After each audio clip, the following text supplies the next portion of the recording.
Hi, lovelies. I wanted to come on here today because I seen a tweet on Twitter that was very interesting. And for those of you that follow me on IG or follow me on here, you seen that I posted it. And to paraphrase, basically the tweet spoke about the disconnection between black women in their 20s versus like black women in their 40s. And if it wasn't an exact age, it basically was that disconnection between the generations. 20s and 40s stick out to me because the author of this tweet, who is also a black woman, spoke about how when she was coming up in her 20s, she had a lot of sisters, a lot of elders around her that was in their 40s, and they basically helped to, hold her accountable, put her in order when she was out of order. And just, it takes a village. It takes a village to raise a child. It takes a village to raise a child. And the child that is not embraced by the village will burn it down to feel its warmth. So, I live by that. I've been both. So I get it. So I wanted to come on here by way of personal experience and give my opinion from my perspective and my gaze on why I think there is a disconnection between the younger generation of black women and the older generation of black women. I encourage everyone to flood these comments. I don't care how long and lengthy the comments are. I want to hear your experience. And if you are not a black woman and you just so happen to stumble upon this, you are more than welcome to share your experiences as well. I actually urge women of other cultural backgrounds to share their experiences because I would like to draw parallels, but also see the differences and, just have an amazing conversation because this conversation is needed. So let's get into it. So when I think about the disconnection I have, I'll be 26 next month, okay? Shout out to my Sagittarius. Sag season is coming. Shout out to my Libras, too. Happy birthday to y'all. I fucks with y'all. I love y'all. I like me, my Libras, my Venus babies.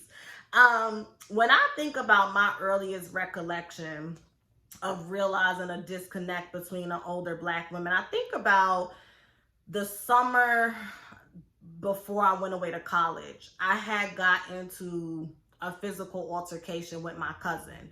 Now, let me paint this picture for you. Okay. We all know, and I'm only saying black families because I'm black and that's the only family I've been in. So I don't need people to come in the comments and say, well, that's not just black families. I know that, but I'm just speaking from my experience as a black woman coming from a black family.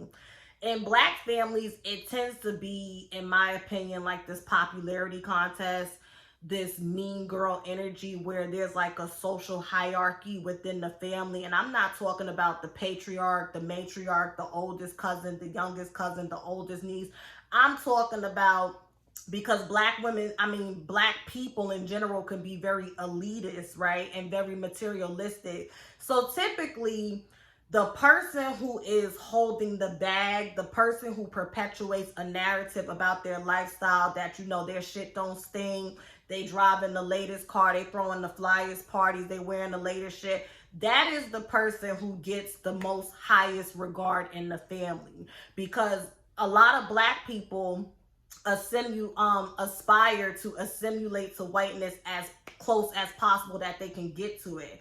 And a lot of black people feel like in efforts to get a proximity to whiteness, they have to have money, they have to have status. Well, how do you get status? By how I look, by the bags that I carry, shit, by the degrees, how many degrees I have, and stuff like that. It's a lot of identity politics, right, that I see in a lot of black family structures. So in my family, once again, it's no different. And I'm not saying if you black, you automatically have to agree. Maybe you came up in a family structure that was different. Great. But this is just my personal experience. So I remember I was babysitting for another cousin, and that cousin had asked me, so who's your favorite cousin? And I said who my favorite cousin was. Now, mind you, this cousin who asked me this, she was like 40, 41 at the time. She was about 40, 41 at the time, maybe even 43 or something. She was in her 40s, okay? And I have a lot of cousins who are in their 40s because my mom is the baby sister of my aunts, and there's a big gap there.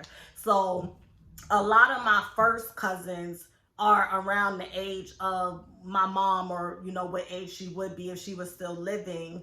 And then it's like the cousins who are more so around my age, I noticed they're like my second cousins. It's interesting. I do have first cousins around my age, but yeah. So I remember saying like, oh yeah, so-and-so is my favorite cousin. Do you know that this cousin of mine, this 40-year-old woman who has kids, started bashing that person?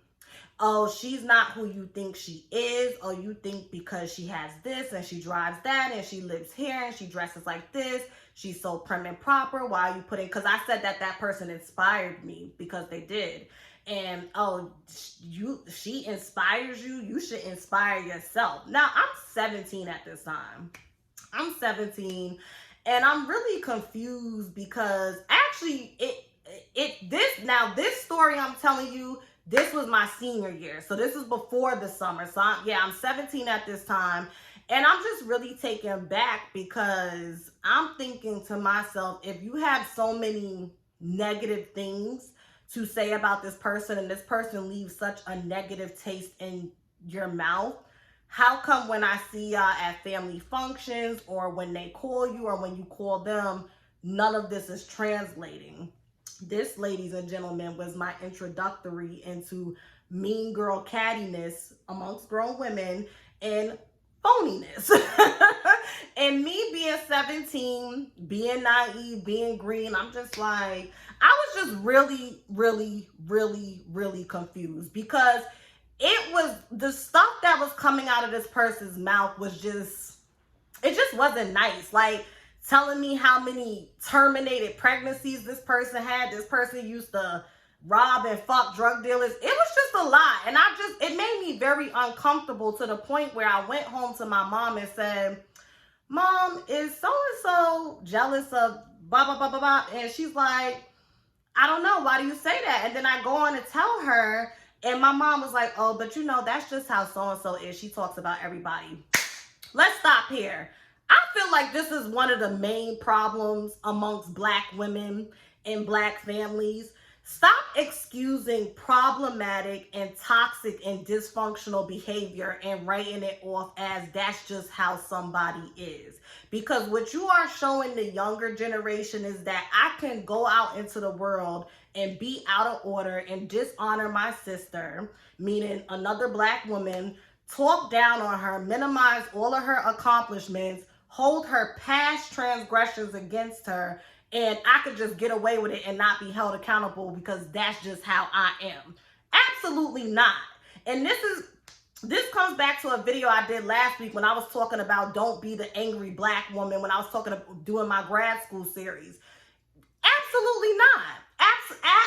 Absolutely not. Because what's interesting is about that person that was doing all that gossiping and bashing, very, very miserable, broken person. And I'm not going to get into details, but if you take a peek into their life, it just makes sense. And see, I didn't know that at 17. This is damn near almost 10 years ago. But I'm at a place in my life where when I see behavior like that, I could almost always just pinpoint it right away and be like, yeah, that person is not happy. Wow, she must really be hurting inside. And I don't even engage, and I just keep it the fuck moving, because that don't got nothing to do with me. That's your shit. You trying to project it and dump it on me, and it's just not gonna happen. So, long story short, I started looking at that cousin different, because I was very close to the cousin who she was speaking about. And I just was like, yeah, I'm not fucking with her. That bitch is fake. Like, y'all can all fall in line with that shit. Oh, that's the oldest cousin. You gotta respect. I'm out. So now we jump ahead to like the summer before I was going away to college. And I remember there was this thing about a TV. Like, how was I going to get a TV? I don't remember exactly. But it was just a thing where this person is a bully. This person is a bully, and they're very antagonistic. And they was just asking me like, well, how are you going to get your, like, why are you taking this TV to your dorm room? Because your dorm, because I'm a freshman, right? Your dorm room is very small, and you're going to take that big TV. Like, that doesn't make sense. And just very antagonistic, where the conversation should have been, hey, little cuz, congratulations. Okay, first generation grad. Just from my immediate family, they've gone to college. We have educated people in my family. First generation grad. Okay, congratulations. Look, I heard that you wanted to take this big TV to college. But I got you. I'm gonna get you a small one because I know you don't know what the dorm rooms look like. But you know, I remember being in college, and I'm gonna get you a small TV.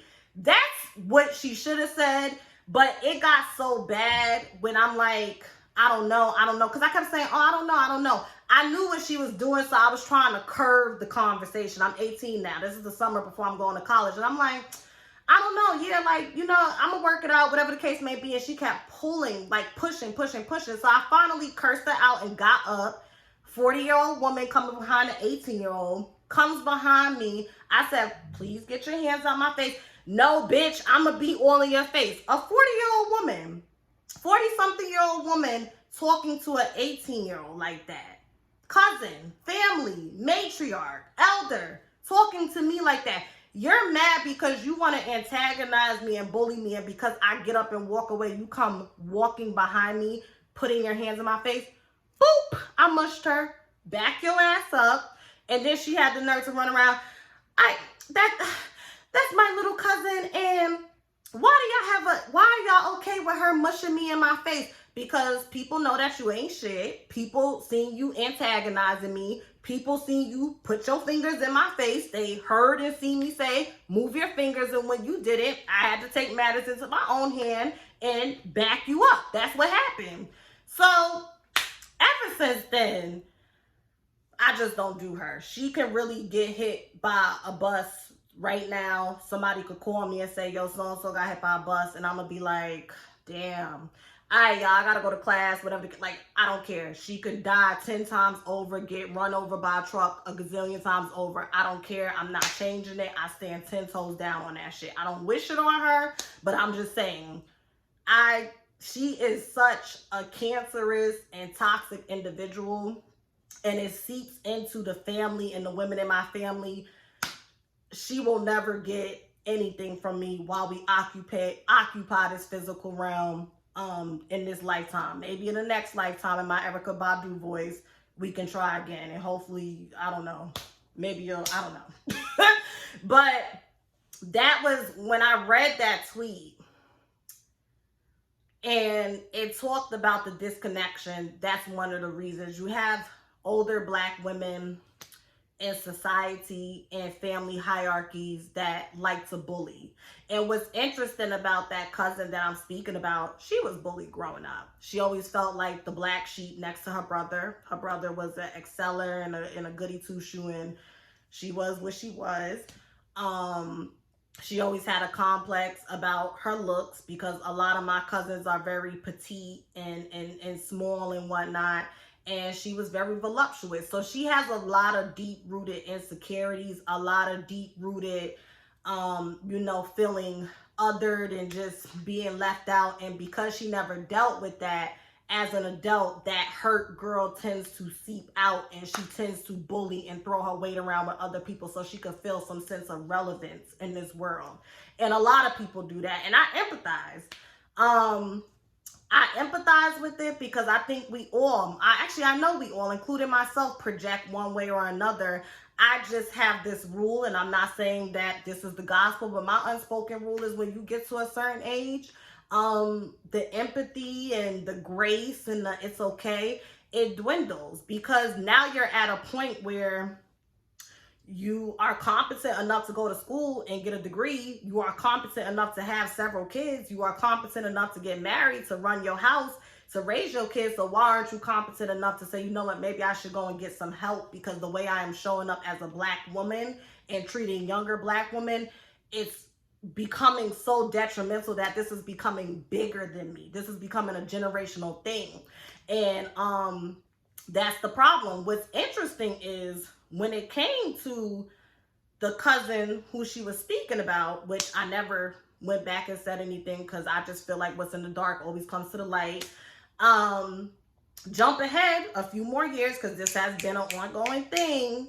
I was speaking to that cousin and I said, I just don't know like what her problem is with me. And the cousin goes, well, she's jealous of your relationship you have with me. And then when she said that to me, and I'm like 21 or 22 at the time, excuse me, I'm like 21 or 22 at the time. When I went back to that summer where she was talking all that shit, I said, oh, that makes sense. That's why you wanted to taint this person's image to me, because you was jealous at the regard that I held her in, and I guess you felt like I didn't hold you in that regard. And the fucked up thing is, I liked that cousin. I never had a problem with that cousin until I seen that shadow side, and I was like, yeah, I'm not. Even then, before I was able to put it into words and properly articulate, like from a soul level, I just didn't resonate with that. Everybody's a little messy, gossip, talk shit, me too. But there's a difference between doing that every now and then and that just being who you are. You have wounded divine feminine energy. You have toxic feminine energy. And I just don't fuck with that. So what's interesting about that, once again, coming back to this notion of that's just who they are. Let's just excuse their behavior because that's just who they are. Jump ahead to 2021 when my mom passed away and all of that shit happened. Once again, this cousin calls me when I'm in a very vulnerable state. I sit on the phone for 2 hours just like, you know, this is just my side and this is just what I meant. This, that, and the third. And once again, this person is 50 now, 50, 51. She goes and sits on Zoom calls with other cousins and relays the information and twists it and makes it worse. And the reason why she was able to do that is because nobody checks her. Nobody checked her. And this is the oldest cousin on my mother, the oldest female cousin, or one of the oldest female cousins on my mother's side, because I feel like she's the firstborn to my Nana's firstborn. I think so. I think that's how it goes. Yeah, her mom is the firstborn. Yeah. But this is what I mean when I say the fish rots from the head. The fish rots from the head because y'all never checked this person and y'all allow this person to stir up shit and gossip and move around unchecked whenever there is an issue, because conflict is part of relationships. So people gonna argue, people gonna fist fight sometimes. I mean, I don't recommend it, but it happens. But depending on the character and the nature of those individuals, you can come back from shit like that.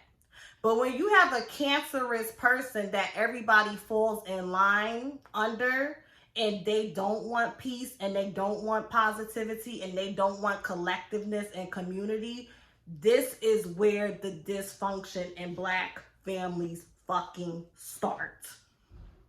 This is where the dysfunction in Black families start. And when you do have individuals who see it, they address it, they call it out, they say, what's the solution? They get shunned because everybody is so fucking brainwashed that you coming around and trying to, well, let's talk about it. Let's have a conversation. Well, did you address that? Everybody's looking at you like you got 14 fucking heads, because people are used to, and I hate when people say this, well, I just don't want drama and I'm just going to take the path of least resistance. But honey, you either pay in the front or you pay in the back. You either pay in the front and you pay, or you pay in the back. And that's why this year for my family in particular, it was so explosive. It wasn't even just the stuff that happened with my mom. There was other shit happening with other family members. It's called karma. It's called the chickens coming home to roost. You can only pretend that something is not what it is for so long before God humbles you and puts that shit right in front of your face. And when you are intentionally and being willfully ignorant, in my opinion, the way that you get humbled from experience and from watching people, it's in the most treacherous and heart-wrenching and gut-wrenching way, because bitch, I mean, I'm sure God doesn't call us bitches, but I just get this energy of like, oh, you want to play? Oh, you want to keep playing? You want to keep living in this fairy tale land? Well, let me put some reality on you. It's kind of like that scene in Scandal. Cyrus, when Fitz was like to Cyrus, what the hell are you doing? He's like, this is reality television. And he put that DVD in and Olivia Pope was fucking Jake. And when he ran over to Olivia Pope and said, listen, Fitz killed Verna Thornton. Like, y'all want to live in this fantasy world. This is who you're in love with. This is who you're in love with. Now, y'all can still be in love after that, great, but I just want to put that out there. Like, I feel like that's what the universe does when it's like time for us to stop pretending and stop playing Ray Charles to the bullshit. So this is going to be a multiple series, but I just wanted to start this series off with the number one, in my opinion. I think one of the issues with the disconnection between younger Black women and older Black women is bullying and intimidating and turning a blind eye to problematic behaviors of those elders, of those sisters that sit at the top of the family tree. But then you have this expectation for us young Black sisters coming behind y'all to just do better and uphold certain shit that you're not even teaching us, that you're not even embodying, that you're not even exuding. You understand what I'm saying? And it's just very unfortunate. And I do empathize, because hurt people hurt people. You can't teach me shit because nobody taught you shit. But in addition to that, the same way the light bulb has gone on for me, I'm sure that shit done flickered quite a few times for you. And once again, you chose to be willfully ignorant and ignore it. So, jealousy, intimidation, bullying, and turning a blind eye, taking the path of least resistance.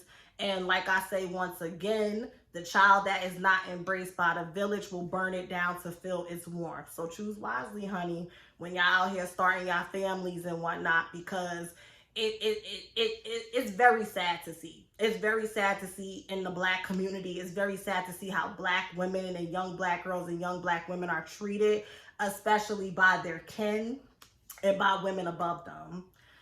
So that's just my little short story time and take on that. Thank you so much for watching. Have a beautiful week. Happy Mercury retrograde.